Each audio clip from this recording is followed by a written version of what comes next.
everyone, I'm Chef Julie Andrews, and this is Dr. Elizabeth Felton, neurologist at UW Health, and we are here today making ketogenic-friendly recipes. Yes, so the ketogenic diet is a high-fat, low-carbohydrate diet that we use for patients with epilepsy.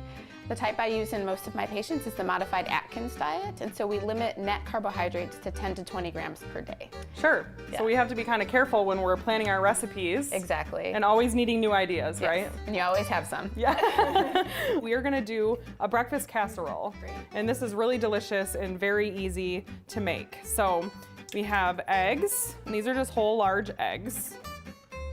And eggs have a little bit of carbohydrate, and so you just want to make sure to include that when you're calculating the total for your recipe. Mm-hmm. Then we can add the breakfast sausage. So this is just a pound. So I just bought a pound of it and just browned it. And then we toss it in. We definitely want to brown it before you throw it into your casserole. Don't want to throw it in raw. And then we have just a cup of broccoli. So I just cut them really small. And that's just to add a little bit of good fiber and some vegetables in there. Then we have cheese. So this is a sharp cheddar, about a half a cup.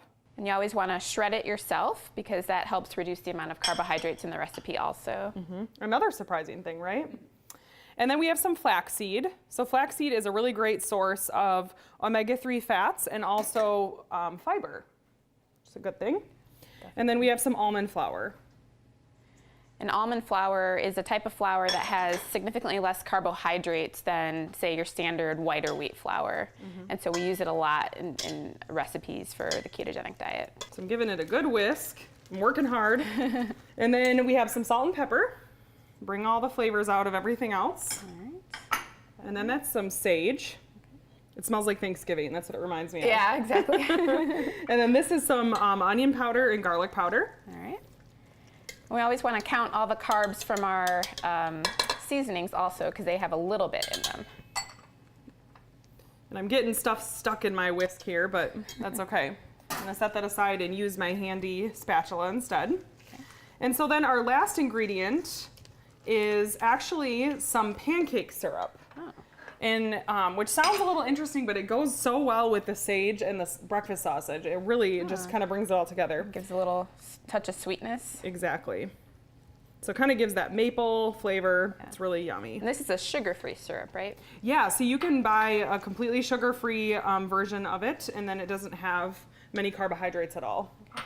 And then we can bring our pan over here, our baking dish, and it's already sprayed, so you definitely want to spray it. Okay. Otherwise, you'll have a messy dish routine. Okay, so now that we have it all set here, we can get it into the oven, and it's gonna take about 45 minutes at about 350.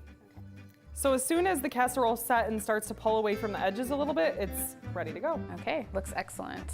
And so this whole recipe is about 23 grams of net carbohydrates. And so that makes about 6 to 8 servings. And so it will be about 3 to 4 grams of carbohydrate per serving. Perfect.